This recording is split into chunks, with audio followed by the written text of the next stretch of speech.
ఎక్కడైనా సభకి ఎదురున్న జనంలో నుంచి జగన్మోహన్ రెడ్డి గారు సభా వేదిక మీదకి రావటం అనేది ఆనవాయితీగా ప్రతి సభలోనూ జరుగుతూ ఉంది రాష్ట్ర వ్యాప్తంగా.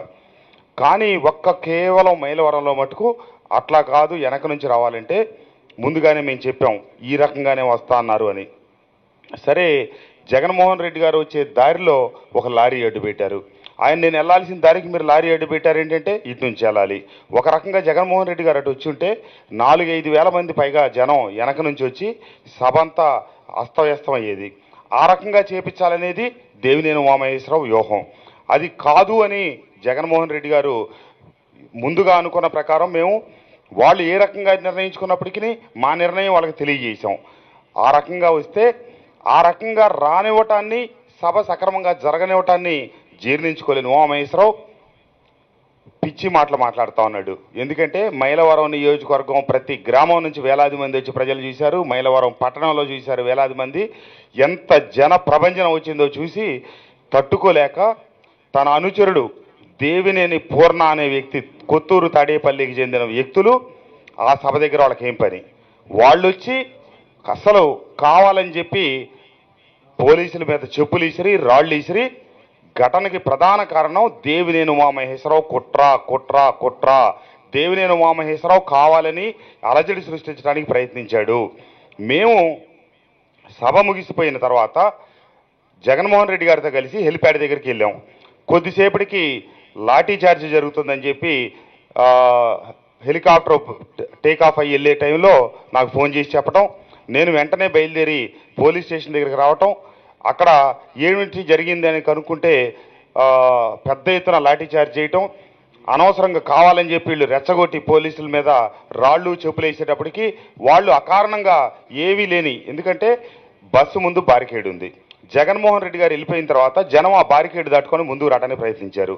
ఈ సిఐఎస్ఎఫ్ జవాన్లు వాళ్ళకి అవగాహన లేక ఈ వచ్చే జనాన్ని అడ్డుకోవటం మొదలెట్టారు. అది ప్రధాన రహదారికి వెళ్ళిపోతారు, జనం వెళ్లాల్సిన దారెట్టు. వాళ్ళు ఈ చెప్పులు వేసేటప్పటికి వాళ్ళు రెచ్చిపోయి లాఠీచార్జ్ చేసి ఇట్లా కొంత ఘర్షణ వాతావరణం.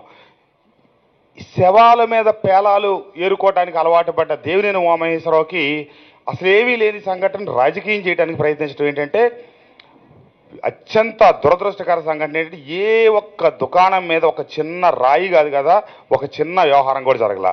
అదేదో జరిగినట్టు మైలవరంలో గత 70 సంవత్సరాల్లో ఎక్కడా జరగనటువంటి అలజడి ఎక్కడా జరగని మైలవరంలో అలజడి నువ్వు చేపించావు. చెప్పులు వేపించి సిఐఎస్ఎఫ్ మీద ఘర్షణకు మూల కారకుడు నువ్వు. దీన్ని ఇంకో రకంగా మార్చి జరిగిన దాన్ని వక్రీకరించి రాజకీయ లబ్ధి పొందాలని చూస్తా ఉన్న దేవినేని ఉమామహేశ్వరరావు వైఖరి రాష్ట్ర ప్రజల మొత్తం గమనిస్తూ ఉన్నారు. ఎందుకంటే శాంతి భద్రతలకు విఘాతం కలిగించడానికి వైఎస్ఆర్ కాంగ్రెస్ పార్టీ చేశారనే ముసుగులో నువ్వు చెప్తా ఉన్నావు. వాస్తవంగా ఈ రాష్ట్రంలో శాంతి భద్రతలు ఎక్కడున్నాయి? ప్రతిపక్ష నాయకుడిని ఎయిర్పోర్ట్లోనే కత్తితో దాడి చేస్తే ఆపగలిగే వ్యవహారం లేదు. ప్రతిపక్ష నాయకుడు సొంత బాబాయిని దారుణంగా హత్య చేస్తే ఆపలేదు.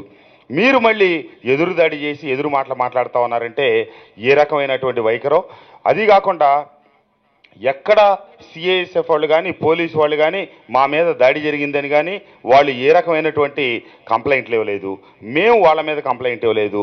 చిన్న స్వల్ప సంఘటనలు జరిగినాయి, వాళ్ళే మా కార్యకర్తలను కొట్టినా కూడా మేము మా వాళ్ళందరినీ సంయమనం పాటించమని హాస్పిటల్కి తీసుకెళ్ళి ఆఖరికి పోలీస్ స్టేషన్ ముందు మళ్ళీ తర్వాత ఒక మాబు తయారైతే ఒక గుంపు నేను స్వయంగా వచ్చి వాళ్ళందరినీ పోలీసు వాళ్ళని రిక్వెస్ట్ చేసి మీరు దయచేసి మా వాళ్ళని ఏమనొద్దు, 2 నిమిషాల్లో ఇక్కడి నుంచి క్లియర్ చేసి తీసుకెళ్తానని నేను స్వయంగా దగ్గరుండి తీసుకెళ్లాను.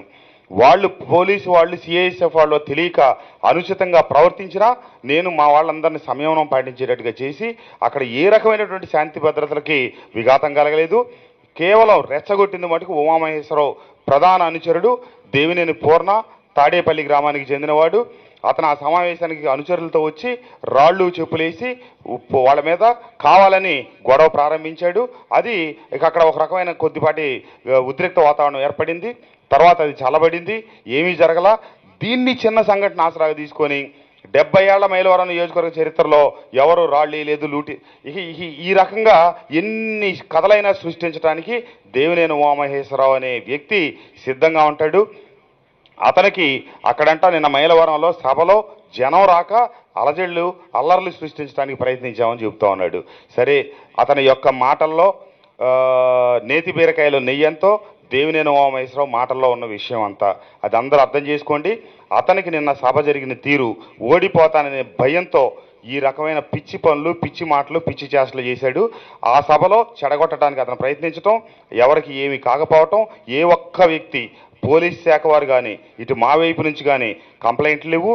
ఒక వ్యక్తి హెలికాప్టర్ చూడటానికి చెట్టు ఎక్కి ఇది గవర్నమెంట్ హాస్పిటల్ దగ్గర హెలిప్యాడ్ పక్కన కింద పడి కొంచెం గాయపడ్డాడు. అతన్ని తీసుకెళ్లి విజయవాడ ఆంధ్ర హాస్పిటల్లో చేర్పించారు మా నాయకులు, కార్యకర్తలు.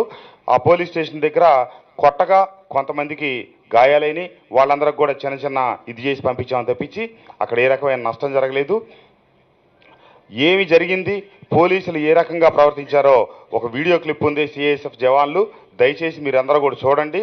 ఇది వాస్తవాన్ని టెలికాస్ట్ చేయవలసిందిగా నేను మీడియా వారందరినీ కోరుకుంటూ, అనవసరపు పిచ్చి ప్రేలాపనలు పేలొద్దు దేవినేని ఉమామహేశ్వరరావు. నీ పరిధులు నువ్వు తెలుసుకో. నువ్వు అధికార అంతంలో ఉన్నావు. నువ్వు ఇప్పుడు ఆపద్ధర్మ మంత్రివి. కేవలం కేర్ టేకరే తప్పితే మీకే హక్కులు, అధికారాలు, బాధ్యతలు లేవు. నువ్వు ఖచ్చితంగా మైలవరం నియోజకవర్గం జోడిపోతా ఉన్నావు. ఆ భయంతో నీ ఎన్ని చేస్తా ఉన్నావు. రాష్ట్రంలో డబ్బు మీద డబ్బు ఖర్చు పెట్టి గెలవాలనుకుంటా ఉన్నాడు. ఇతని వైఖరి మొత్తానికి తెలుసు. నన్ను, నా అనుచరులందరినీ కేసుల్లో ఇరికించాలని మొన్న పోలీసులకు లంచాలు ఏవో చూపామని ఒక కేసు మోపి వాటిలో ఏ రకంగా ఇబ్బందులకు గురి చేయబోయింది. అంతకుముందు జన్మభూమి కమిటీల పేరుతో ఏ రకంగా ఇబ్బందులు చేయబోయింది. నాకు సంబంధించిన నా అనుచరులు 9 మంది మీద ఏ సంఘటనకు సంబంధం లేని వ్యక్తుల మీద సస్పెక్ట్ షీట్లు ఓపెన్ చేయించి మా వాళ్ళందరినీ ఇబ్బందులకు గురి చేస్తా ఉన్నారు. ఈ రకంగా ఎన్నెన్నో తన అధికారాన్ని, పరపతిని అడ్డం పెట్టుకొని ఇబ్బందులకు గురి చేస్తున్నాడు. ఇతని వైఖరిని మైలవరం నియోజకవర్గ ప్రజలందరూ గమనించారు. రాష్ట్ర ప్రజలు కూడా గమనిస్తూ ఉన్నారు. ఇతనికి తగు రీతిలో బుద్ధి చెప్పడానికి సిద్ధంగా ఉన్నారు.